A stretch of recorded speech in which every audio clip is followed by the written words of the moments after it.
Que la paz del Eterno sea sobre todos ustedes y que tengan un magnífico día, muy bendecido por la gracia del Eterno.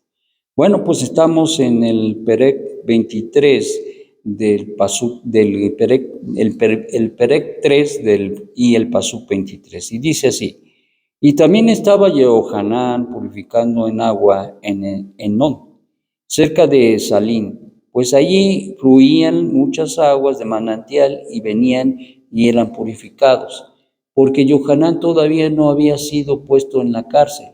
Se levantó entonces un debate entre un Yehudí, talmid de Yeshua, y los talmidín de Johanán sobre la eficacia de las purificaciones de Johanán. Y se acercaron a Johanán y le dijeron: Rabí, el que estaba contigo al otro lado del jardín, de quien tú has dado solemne declaración, he aquí ahora está purificando en agua, y todos en vez de venir a ti, acuden a él. Respondió Johanán y dijo: no puede el hombre recibir nada si no le es dado del cielo. Vosotros mismos me sois testigos de que dije: yo no soy el Mashiach, sino el enviado delante de él. El que tiene la esposa es el esposo, mas el amigo del esposo, que ha estado a su lado y lo complace en todo, se alegra en gran manera cuando oye las palabras del esposo. Así pues, este es mi gozo y está cumplido. Él debe crecer y yo menguar. El que viene de arriba está sobre todos. El que es de la tierra es, y de la tierra habla. El que viene del cielo tiene autoridad sobre todos. Lo que ha visto y lo que he visto y oído, de eso he dado solemne declaración, pero nadie la recibe. El que recibe sus palabras testifica de Elohim, que es fiel en cumplir lo que promete, pues el que Elohim envió habla las palabras de Elohim, porque Elohim no da su ruán según nosotros pensamos. El Padre ama a Mashiach y ha entregado todas las cosas en su mano. El que tiene fe obediente en el Mashiach tiene vida eterna, pero el que desobedece al Mashiach no verá la vida en el mundo por venir, sino que la indignación de Elohim permanecerá sobre él. Bueno, pues un tema de conflicto ahí, como acabamos de leer, un conflicto entre los talmidín de Yeshua y el mismo Yohanan, acerca de alguna manera, increpando, confrontando a Yohanan, dado que le dicen, bueno, mucha gente, la gente se está yendo tras él. ¿Te acuerdas que de aquel que tú dijiste así, así, así? Sí.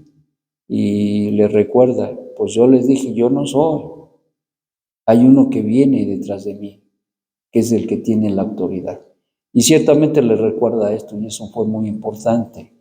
Llama la atención la actitud de Yohanan, porque era un hombre extraordinario, un hombre sencillo, muy sencillo. Tenía un voto nazareo de por vida, y fue un hombre que vivió en consagración al Eterno, y que el Eterno lo ocupó para expresar que el Mesías había llegado. Y aquí incluso habla y dice y revela que Yeshua es el Mesías. De esto es muy importante. Sin embargo, nótese que él fue encarcelado, y como sabemos, por medio de la Escritura, que él fue decapitado por Herodes. Y entonces uno se podía preguntar, bueno, pues que acaso no fue un hombre que llenó las expectativas de Dios, o acaso qué hizo que le causaría o le causó dejar este mundo de esta manera. Y a lo mejor uno te piensa muchísimas cosas al respecto. Sin embargo, una de las cosas importantes, como narra incluso Rab Shaul en el libro o en el Sefer de los Hebreos, en la carta de los Hebreos, es precisamente aquellos que murieron siendo mutilados, aserrados, apedreados, quemados, etcétera, etcétera, por causa de su fe. No cabe duda que hay una situación que se da y que eso pocos lo han tenido, es decir, el privilegio de padecer por el Malajo Hashamay. Y en el caso de Yohanan, aunque se pareciera, estas palabras parecieran duras, muy duras, la realidad es que es un privilegio partir de este mundo en esta condición. Y fue un privilegio grandioso que le dio el cielo a Yohanan por su partida de esta manera. Pero mientras tanto, se muestra una actitud totalmente humilde y una actitud totalmente sumisa y a la voluntad del Eterno. Y eso no es interesante porque pues pareciera que el Yetzer Hará le estaba atacando para que él reaccionara de una manera equivocada y tal vez presionándolo para que se le causara envidia. Sin embargo, él dice, pues para esto ya estaba escrito y yo ya lo había dicho y es necesario, y él mismo lo dice, que yo decrezca y que él crezca. Esto es bien importante.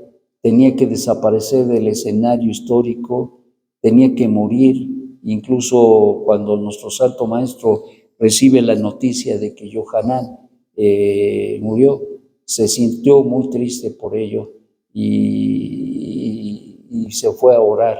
Eso es interesante porque no se le presta mucho la atención a este pasaje que nos muestra los Maserot, pero esto fue lo que pasó con Yeshua. Fíjense que es algo muy interesante, a veces nos olvida que Yohanan y Yeshua eran primos, eran familiares, eran primos. Tal vez no se frecuentaron, no sabemos porque las escrituras no nos dicen nada de esta relación. Elisheba, que fue la madre de Yohanan, y Miriam, que era la madre de Yeshua, tenían una relación muy estrecha. Y era esta relación precisamente dado a que precisamente eran familia. Y consecuentemente esto causaba una relación muy estrecha entre la familia y en el judaísmo así sucede. Sin embargo, pareciera ser que hubo un distanciamiento, tal vez no por voluntad propia, sino porque a veces los caminos del hombre nos separan, a veces de las familias, a veces de nuestros seres queridos, de los cercanos, porque pues el Eterno nos ha puesto en un camino diferente y a veces así sucede. Y me hace recordar el Tejilín que dice que aunque mi padre y mi madre me dejara, tú me recibirás.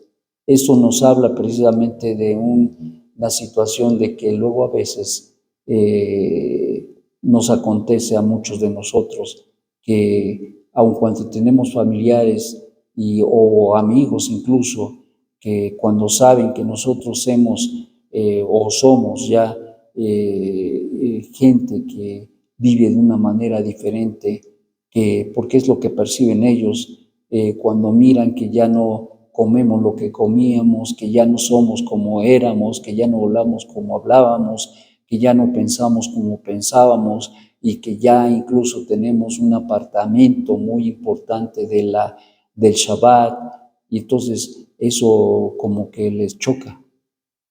Y eso hace muchas veces que la gente se aleje de nosotros. Y te voy a decir que hay mucha gente que ha cedido a todo esto y que al final del día hasta se ha vuelto, se ha regresado, pero no así para nosotros, porque tenemos confianza, porque tenemos la fe de que Dios nos ha llamado para algo especial. Y lo más importante de todo es reconocer que Dios, nuestro Dios, es lo máximo para nosotros y que le servimos todos los días de nuestra vida, porque a eso hemos sido llamados. Y entonces, regresando a la vida de Johanán, Johanán fue un hombre extraordinario, un hombre con sentimientos que habían sido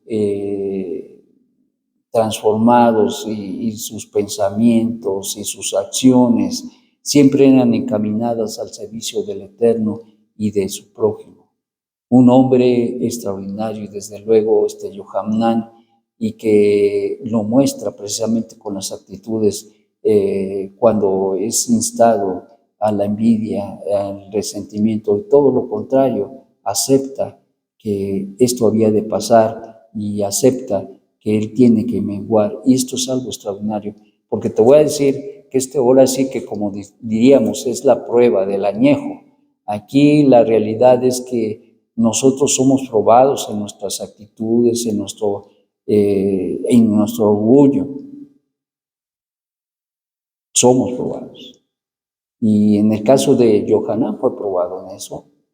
Y sin embargo, asumió la actitud que debería asumir y debe asumir una persona que se conoce, que se entiende, conocedor del Dios Altísimo y reconoce su posición. Ni es menos, ni es más, pero cumplió y cumplía con el propósito del Eterno. Y eso es lo que nos da valor a todo hombre y a toda mujer.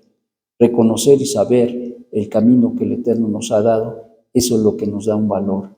El saber entender que yo no soy como el del enfrente, pero yo tengo algo que él no tiene y el Eterno me ha entregado una labor que tampoco es igual que la de enfrente, sino es una labor muy particular, muy peculiar, que nos da a todos en el pueblo de Israel. Y entonces, por lo tanto, así fue en el caso de Johanán, y esto nos habla precisamente de una actitud humilde completamente, sujeto al Eterno y aceptando todas las cosas, porque cuando se tiene sabiduría, se entienden y se miran las cosas y la voluntad del Eterno en la vida de uno como algo extraordinario y se acepta de todo corazón. En este caso, no hubo excepción, sino al contrario, fue un hombre extraordinariamente humilde y que nos habla precisamente de hacer a un lado ese orgullo. Y te voy a decir que es una lucha con todo esto, es una lucha con el orgullo, y nosotros tenemos que ser hombres y mujeres, porque tenemos grandes hombres que nos han enseñado la vida que aflora, una vida que aflora y que da fruto en la humildad. Que tengas un magnífico día y que te haga pensar y reflexionar en esto y que vivas verdaderamente una actitud humilde, apreciando todos los demás como superiores a ti mismo. Shalom, shalom.